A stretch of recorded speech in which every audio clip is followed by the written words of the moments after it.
Hello, welcome to focus.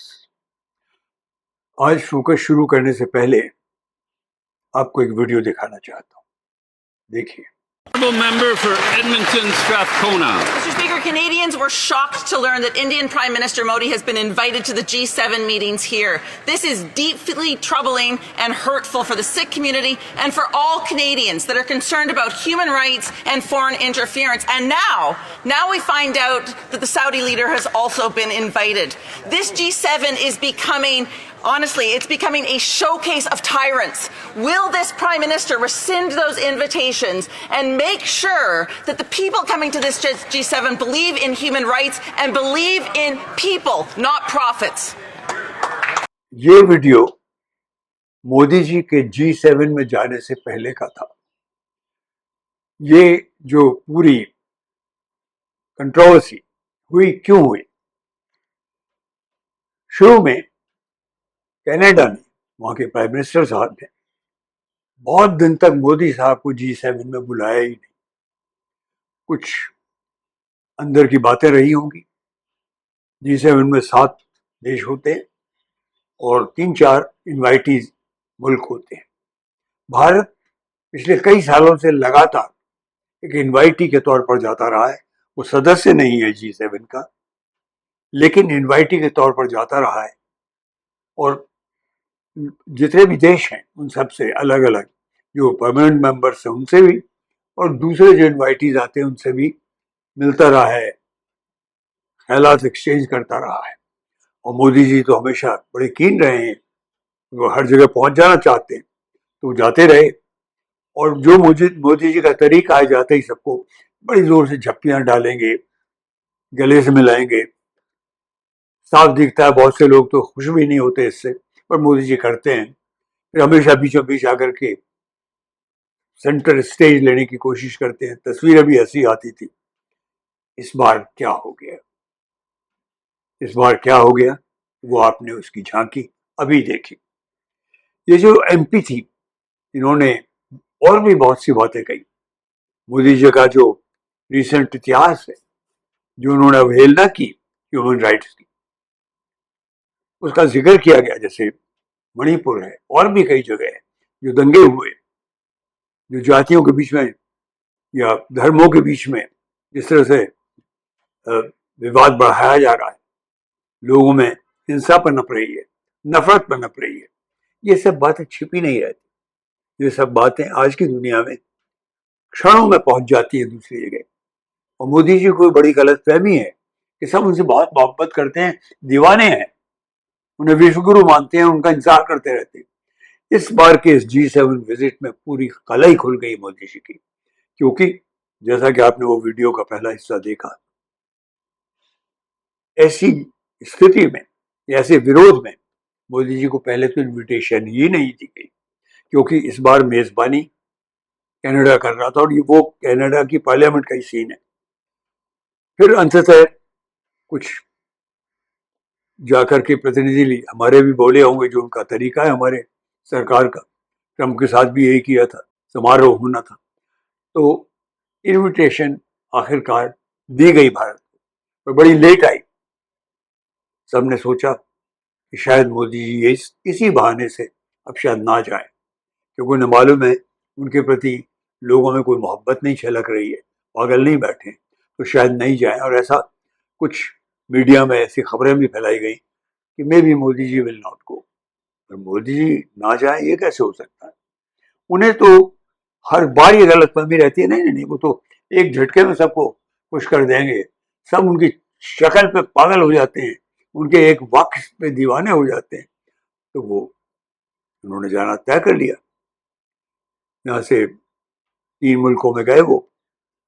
पहला Cyprus में सबको मालूम है उन्हें बहुत बड़ा सम्मान मिला, पर वहां के सम्मान के बारे में सर्वविदित एवरीबडी नोज कि साइप्रस में आप वहां की नागरिकता भी ले सकते हैं बड़े धन के साथ।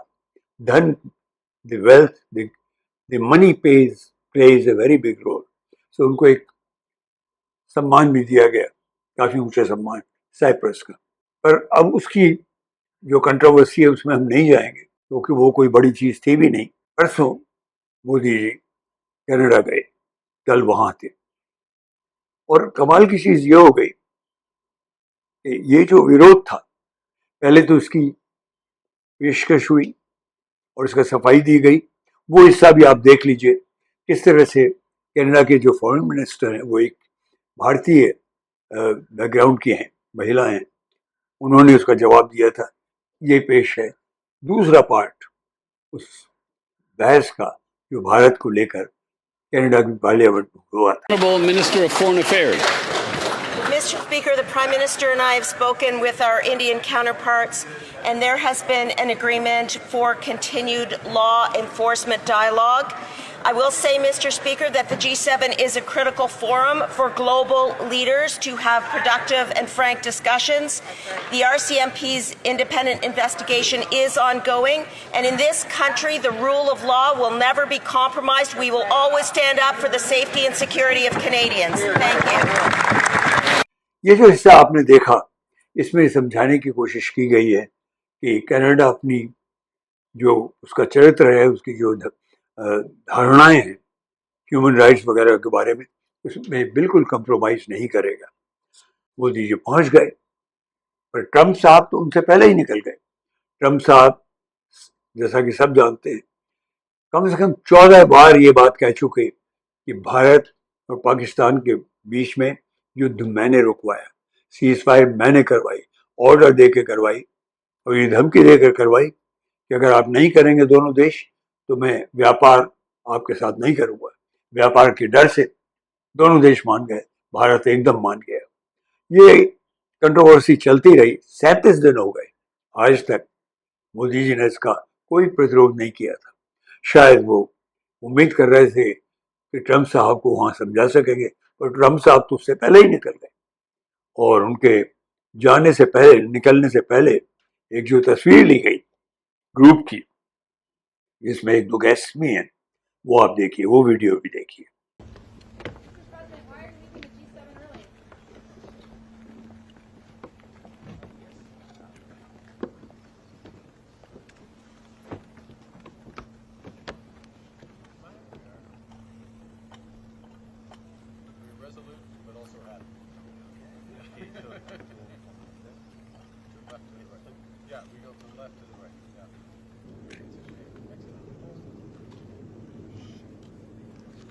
And I fully understand why. We'll see why you on the must plane. return. Okay. We'll see you on Take the care. plane. Thank you very much. Thank you, everybody.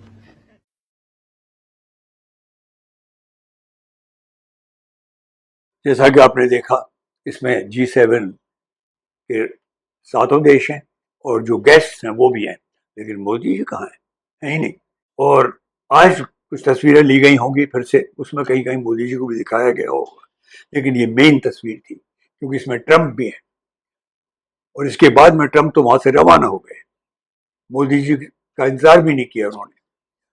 Trump चले गए, मोदी जी पहुंचे, क्या किया उन्होंने? कोई कोशिश है। एक वीडियो छोटा सा और देखिए, जो फ्रांस के राष्ट्रपति हैं मैक्रोन, उनके साथ है। अंदाज़े बयां देखिए, क्या जो बॉडी लैंग्वेज जो साफ दिखा रही है, what value Modi ji carries. एक रेस्टोरेंट टाइप की जगह है, भीड़ है, छोटी गोल टेबल है, उस पर बैठते हैं। और मैक्रोन साहब क्या पूछते हैं? When did you come? When did you arrive? Last night.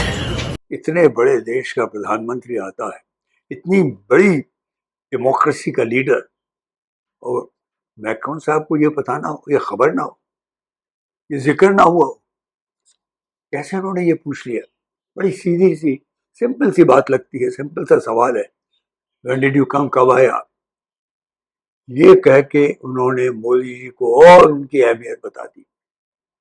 Macron साहब से ही उन्हीं उसी फ्रांस से राफेल प्लेन्स लिए थे जो पाकिस्तान के साथ लड़े थे, और ये भ्रांति या कंट्रोवर्सी बहुत फैली थी कि हमारे कितने राफेल्स गिराए गए।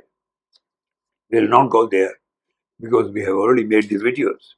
सवाल उठता है कि मोदी जी इस तरह से बार बार उनको लोग बिलिटल, उनकी तौहीन क्यों करते हैं? क्यों होता है ऐसा? इसका सारा चक्कर यह है कि मोदी जी दीवाने हैं, पागल हैं कि सब उन्हें बहुत बड़ा नेता मान ले वर्ल्ड का, और दुनिया को ये पता चल गया है कि ये शख्स सिर्फ तस्वीरों से अपने देश पे राज करना चाहता है, भ्रांति फैला कर कि वो बहुत प्रचलित है। ये जो वीडियो आपने मैक्रोन साहब के साथ देखा, जबकि उनके मुल्क से हमने प्लेन्स लिए थे, उनके प्लेन गिरे भी, इससे साफ जाहिर हो रहा है, साफ दिख रहा है कि मोदी साहब की क्या इज्जत है। अब वो एक तीसरे देश में जाएंगे, छोटे से देश में, और वहां से दौरा करके लौट आएंगे, क्योंकि उन्हें जाने की बड़ी हर जगह बड़ी फिक्र रहती है कि सब लोग उन्हें जान जाए, उनके चेहरे को पहचान जाए। पर एक और कंट्रोवर्सी जो छिड़ गई, तो बहुत ही ताज़ा कंट्रोवर्सी है, बहुत इंपॉर्टेंट कंट्रोवर्सी है कि मोदी साहब ने, क्योंकि वहां तो ट्रंप साहब से मिले नहीं, कनाडा में कुछ कह भी नहीं सकते थे, एक नया शोशा बीजेपी ने किया कि प्रधानमंत्री साहब ने 37 मिनट ट्रंप साहब से बात की और ये बताया कि युद्ध उन्होंने खुद युद्ध विराम करवाया था, सीज फायर करवाया था। और उसके बाद में कहीं से ट्रंप साहब का भी तो ये आना चाहिए था, क्लैरिफिकेशन, ये मानना चाहिए था उन्होंने किसी न किसी स्टेटमेंट से कि हाँ भाई मैंने नहीं करवाया था, मोदी साहब ने सीज फायर करवाई थी, युद्ध विराम करवाया था। नहीं आया और इस पर बहुत कंट्रोवर्सी हो गई। जयराम रमेश साहब ने कहा कि आप कहाँ प्रूफ दीजिए इसका कि 37 मिनट इस बारे में बात हुई, आपको उन्हें कन्विंस किया, आपने ये मानने के लिए आपने मतलब भारत ने पाकिस्तान की रिक्वेस्ट पर युद्ध विराम किया था। No clarification, one sided statements from the ministry of foreign affairs, जो कि रटी रटाई चीज बोलते हैं। और पाकिस्तान की के साथ क्या भारत का दर्जा है भारत पाकिस्तान के सामने, और पाकिस्तान का क्या महत्व है, ये सिंपल सी बात से जाहिर होता है कि जब ये कंट्रोवर्सी चल रही थी तो IMF का एक बहुत बड़ा लोन बिलियंस ऑफ डॉलर्स का पाकिस्तान को दिया गया। अगर वो एक उसको मान्यता दी गई होती एक प्रॉपर उग्रवादी देश की तरह, तो ये क्यों होता? ट्रंप साहब ने तो एक झटके में पाकिस्तान को हमारे बराबर लाकर खड़ा कर दिया। जो डिहाइफनेशन था वो हटा दिया, पाकिस्तान और भारत को एक साथ एड्रेस करके कि मेरे कहने पर युद्ध विराम रोका गया।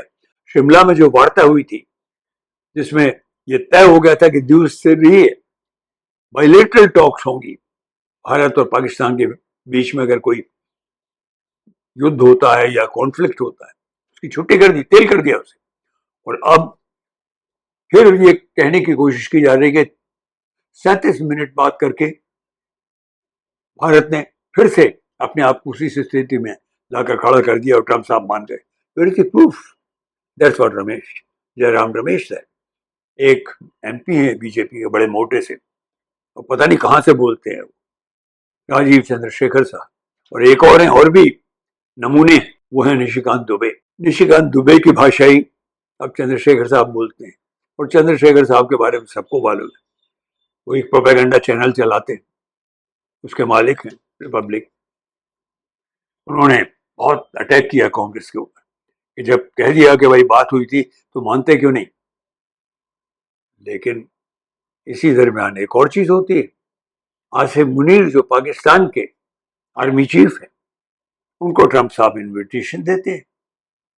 आसिफ मुनीर साहब USA जा रहे हैं, अमेरिका जा रहे हैं, वो ट्रंप के साथ अलग लंच करेंगे। जो आर्मी परेड होती है USA के अमेरिका की, उसमें एक अतिथि के रूप में जाएंगे, चीफ गेस्ट के तौर पर ये कहा जा रहा है। ये जो लंच मुनीर साहब को दिया जा रहा है एक ऐसी स्टेज में जब सो कॉल्ड युद्ध विराम चल रहा है, सीज फायर चल रही है, और कहा जा रहा है कि युद्ध कभी भी शुरू हो सकता है, भारत ने युद्ध बंद नहीं कर दिया है, तो ऐसे मौके पे ये जो मोहब्बत की बातें हो रही है, लंच हो रहा है, ये डिस्टर्ब नहीं करता? क्यों हमारी सरकार मोदी प्रेम में, और बीजेपी पूरी तरह से मोदी के प्रेम में हमको भ्रमित कर रही है? क्यों वो ये समझती है कि पूरा भारत अज्ञान से भरा हुआ है? हमें मालूम है मोदी जी की पूरी जो कंस्टिट्यूएंसी है वो अज्ञानियों की है। अज्ञान उनके लिए बहुत बड़ी थाती है, बहुत बड़ी कैपिटल है, और वो उसी को फैलाते हैं। और हमारे गोदी मीडिया ये करते हैं, जैसे राजीव चंद्रशेखर साहब करते हैं अपने चैनल्स के जरिए, लेकिन वो ये भूल जाते हैं कि भारत का एक बहुत बड़ा हिस्सा सोचता है, दिमाग रखता है, 2+2 कर सकता है। और ये बात अब बार बार कहनी जरूरी है हमारे आकाओं को कि आप ये इस तरह से गुमराह नहीं कर सकेंगे देश को एक नफरत की कगार पर, बर्बादी की कगार पर बढ़ाते नहीं चल सकते हैं। अब नहीं चलेगी आपकी। 37 दिन नहीं बोले और फिर कहते हैं 35 मिनट बात हुई और उसको साझा नहीं कर सकते। क्यों नहीं? अगर आपकी बातों में जरा भी सच्चाई है तो क्यों नहीं एग्री करते आप मेन अपोजिशन पार्टी इंडिया के रिक्वेस्ट से कि पार्लियामेंट का स्पेशल सेशन बुलाया जाए? क्यों तैयार नहीं होते आप? जो डेलीगेशंस आपने पार्लियामेंटेरियंस के भेजे थे उसमें कुछ इंडिया ग्रुप के एमपीज भी थे, कांग्रेस के भी थे कुछ। क्यों नहीं वो कुछ कर पाए? वो तो उन लोगों तक नहीं पहुंच पाए जो कि मैटर करते हैं दुनिया में। ट्रम्प साहब से तो किसी की मुलाकात हुई ही नहीं, कहीं नहीं हुई। ब्रिटिश प्राइम मिनिस्टर से नहीं हुई, मैक्रोन साहब से नहीं हुई, ना यूरोप में किसी बड़ी जगह वो पहुंच पाए, कहीं नहीं हुई। मिस्टर मोदी, आप बेवकूफ बना रहे हैं। Stop fooling your countryman. We have given you the mandate. हालांकि पूरा मैंडेट आपको मिला नहीं, आपने अपनी उसी होशियारी से उन दो पार्टियों को जो हमेशा बिकने को तैयार रहती है उनकी सपोर्ट से सरकार बना ली।